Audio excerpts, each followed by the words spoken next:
Welcome back everyone, my name is Eltimar and we are going to be continuing our Let's Play of Sunless Sea. Where we left off last time, we were exploring the Undersea. I went back to London to go hand in some port reports and pick up some supplies.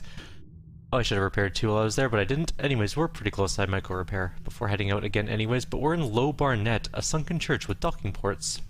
Sediment has built up against the lower walls, and long ago choked neglected crypts and crooked tombstones.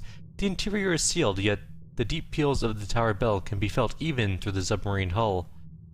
Let's explore the church. Submarine services. There is no pulpit. The organ has bent, broken pipes, but the Low Barnet is still a house of worship of a sort. Groups of sailors gather in the aisles. Their choir benches are clean and face a makeshift stage. Lantern-eyed fish pass beneath colorful windows of stained glass. The door to the bell tower is guarded by two burly vergers. The tridents are a nice touch. That was a port report. We don't have the... Oh, we don't have a wandering parson yet. Well, let's continue. Trade stories with the congregation. Your appearance and bearing attract attention. They are eager for new tales. We have literally nothing we can speak of. We need what? Port reports? Yep. Okay, so we need to bring port reports here from Nook, Rosegate, Scrimshander, Undercrow, Rack, or Nth. So we don't have anything for that yet. Win a contest of stories. Let's try it. A competition is in progress. A voluble visitor tells of the Sideways Regiment, a plunderous legion of trained crabs. First they present a mighty collective shell, then comes the onslaught of 1,000 nippers. Why I only escaped thanks to a timely cloud of ink from my squid, which I befriend for precisely such an occasion. The unlikely story wins the acclaim of the congregation, whilst her rival slumps disappointed. The visitor waves her top hat and proceeds to the bell tower. Its doors close behind her. Ask about the competition. What kind of contest is won by nonsensical lies about crabs? A regular listener. You approach an apprehensive seaman who is staring into the distance, perhaps imagining marching ranks of crustaceans. You ask what happened here. The competition? Best story wins. Captain says, all on the delivery, but you need a fine yard to spin too. When you inquire about the winner's reward, his gaze turns wistful. If they're lucky, they get taken up. Wish I had a story to tell. Let's follow her into the bell tower. Not on the list. Two surly vergers block your approach to the door. One points back to the congregation. Only winners allowed. Next one soon. I guess we can't really do much. A few souls linger, gazing at the closed doors of the bell tower. You've just turned away when you hear the sonorous bong of the bell within. Its peals repeat every few seconds before becoming abruptly muffled, then finally silent. An excited murmur runs through the congregation. Although you keep your eye on the bell tower, the winner does not emerge. It's not a good sign, exactly. So we can't really do anything else here. They do have a shop, but it's very expensive. We can sell Memory of Distant Shores for supplies, or we can sell Tale of Terrors for fuel. We have lots of money, though, at the moment, or at least some money, so I'm not too worried about that. I don't think I need to repair just yet. We can just repair with supplies. It's not that big of a deal. Let's go back to the surface. I'm going to repair, and then we'll head up to Venderbite and further. We need to find Wither. That's where our next strategic report is, and we haven't actually been to Wither, surprisingly. I will see you all shortly. We have sailed up north to the city of Wither. It is a smallish, frosty-looking outpost.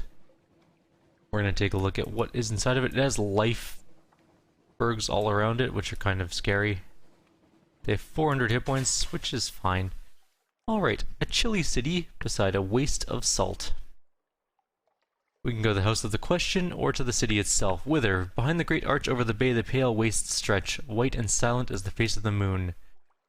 We can explore the town. Wither is a quiet, chilly town of grey stone and closed courtyards. The people are neither exactly unfriendly nor exactly hospitable. They have the irritating habit of answering a question with a question.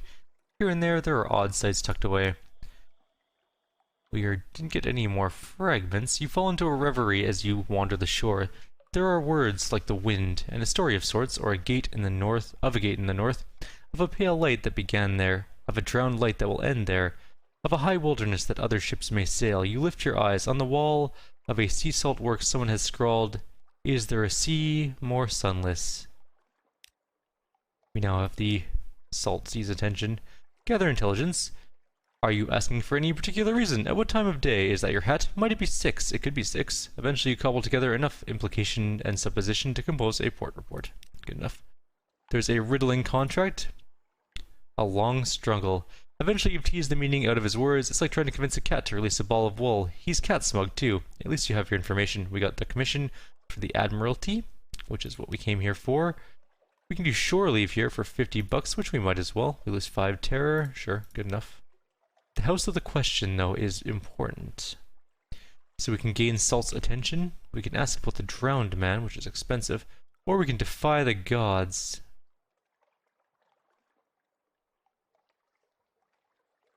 Oh man, that's grim. We can defy the gods, but maybe let's not do that. Let's gain Salt's attention. The walls around Salt's shrine are written over with tales. Bring it a story. We have a story and a secret. We lost one secret, we lost one story, we lost 10 echoes. We got Salt's attention, though. Your words sink into the silence like stones into a quicksand. The initiate listens, eyes closed, committing every detail to memory. Leave now. If you see where I write your story, it's the worst kind of luck. Let's ask about the Drowned Man. He is not a god, he came from the north where it is too cold for gods, and to the north he will return. If you go north, nothing of you will remain. That was expensive for that. We can buy fuels for sea stories. We're not going to do that. I guess that's pretty well it here, I guess. Wither is done. We can shore leave here, but we're not going to because that's silly. Although it does help with terror, but our terror is actually not terrible right now. And now we have our port, or our strategic report. I'm going to head back down to London and we'll turn that in, and then we'll continue on our way to wherever they send us next. I'm hoping that the Admiralty will give us some good quests soon. We've been doing a lot of errands for them after all these commissions. Anyways, see you guys shortly. We have sailed across the Z to the Isle of Cats, where there are roses, of course. Let's do experiments in red honey. The next time you are summoned to see your patron, it is not in their offices at the Honey Tongue. Instead, you find yourself in a well-lit laboratory of book-lined walls and delicate equipment. History does not pause in their task of pouring red honey into a cucurbit flask, something like that. It is possible to encourage lapliner bees to seek out one kind of memory over another, they announce without any preamble. It's all about what you expose the bee to, and once it has drunk the maddening nectar of the crimson roses. But it is an uncertain process, full of guesswork. The alarming scholar and I have been trying to apply the scientific method, you could say. They look fond for a moment, soft. I require you to perform a little experiment for me, shouldn't take long. Sure, a passion for science. I'll send a mellifluous sister with you. Just expose the bee to intense emotion, pick one, and don't get too fancy. History packs you off to the Honey Tongue, reasoning that emotions are bound to run high in its silk-clad rooms. The mellifluous sister follows behind you, holding a crazed lamplighter bee in a filigreed cage. She mutters susurrating prayers under her breath. Let's do the next thing. History's experiment, a purposeful assignation? The courtesans at the Honey Tongue are warm and accommodating if you have the coin. It's not easy to create an amorous mood between a nectar-maddened bee and a chanting mellifluous sister. Luckily, the courtesan you selected takes the situation as something of a professional challenge. You emerge from the encounter a few hours later, smiling and thoroughly rumpled. The mellifluous sister collects the cage and gives you a small nod. Your duty is, as it were, discharged. Royal prerogatives, I've been singing your praises to Leopold. History's eyes warm at the name. You could almost envy the Pirate King. Almost. I would like to introduce you to him. Yes, I think it's time. I can't. I have to get something way too important to do that, so we'll do that shortly. What else can we do while we're here? I guess we can get the port report. We don't have any sunlight to sell. I guess we can just travel around in circles for a couple minutes until we get our next something waits us in port. In fact, that's exactly what we're going to do. Hang tight, I'll be right back. And we are back. It's time to go meet with Leopold. I guess you agree to the courtesies. Fetch me someone who has very recently been up to the surface. Leopold rather fancies surface memories. You know, maybe you don't, but it's true nonetheless. Your patron dismisses you with the advice that the Crimean Canal is the likeliest place to source such a particular gift. Off to the canal, I guess. We have enough fuel and supplies for the moment. I'll be back in a couple minutes once we reach the canal, I suppose. We're working towards our actual ambition of becoming immortal at this point in time. See you guys shortly. And we are arriving at the Command Canal. Here we go. Let's see what we can find. We need a gift for the Pirate King. It is a modest challenge. That one looks like a surface sailor. Surely you could coax him into your ship. Naughty. We succeeded. We now have a gift for the Pirate King. We have another menaces. We stole someone, basically. We gained 5 terror. You can be charming when you exert yourself. You entice the surface sailor on board with promises of Z stories and Neath delicacies, and bludgeon them over the head between choruses.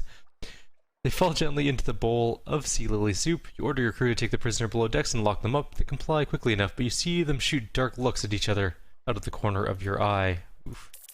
Our crew did not like that. Our crew will remember that. We're gonna spend some money, some valuable money on some supplies, and we're gonna jump right back to the Isle of Cats, way down there.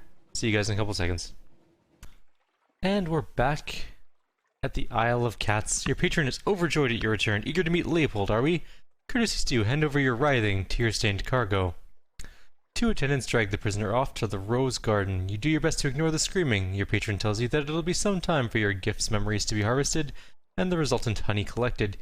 You should return later for your introduction to the Pirate King. We got 200 echoes for that, but we got 20 terror, which puts our terror at 83, which is actually really, really high, and kind of dangerously high. I wonder if we can try to get some terror down, perhaps. Ooh, we can do an ambition. Discuss the well-traveled notary's memories. Your quest has led you here. You need to know what the notary knew about Nida, about the Presbyterate, about the secret of immortality. You raise the matter of the well-traveled notary's memories. Isari taps the finger rings on the stem of a wine glass. The sound is silvery and sharp. I see someone's been talking. I'm reluctant. The notary only lets... Oh, right, this is the notary. So, we've achieved so much together, haven't we? Very well. For you and only you. We already did this part.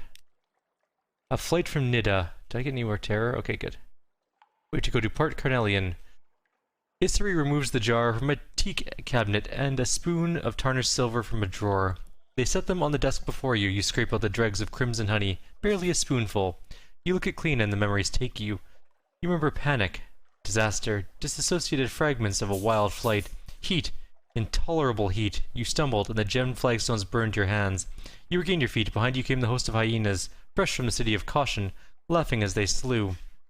Through the broken persimmon gate, still littered with the corpses, the basalt walls at your back now black against the blazing shoulder of the mountain, and how it blazed, bright as the sun's skin. Only your goggles of smoked glass keep your eyes from boiling.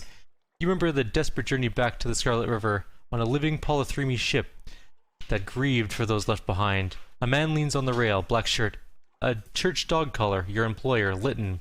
He turns to look at you and he is bereft. Off to the port side, a ship expires from grief and sinks back into the red, red waters. The memories falter. You return to the Isle of Cats. Isari is there reading. Ah, you're back. Interesting, no? Someone tried to steal the Presbyterat's immortality. I say they were bold, but they failed, which makes them stupid. Still, they got close.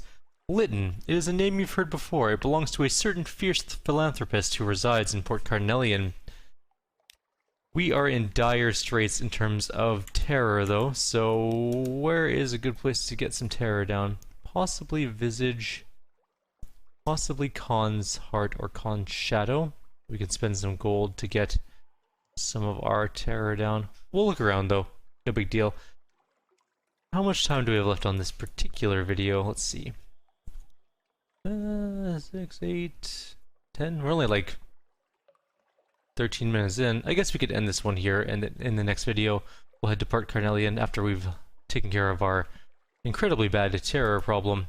For now though, I'll leave you be. Like always, if you have any suggestions or comments, please leave them below. Otherwise, I'll see you all next time. Take care.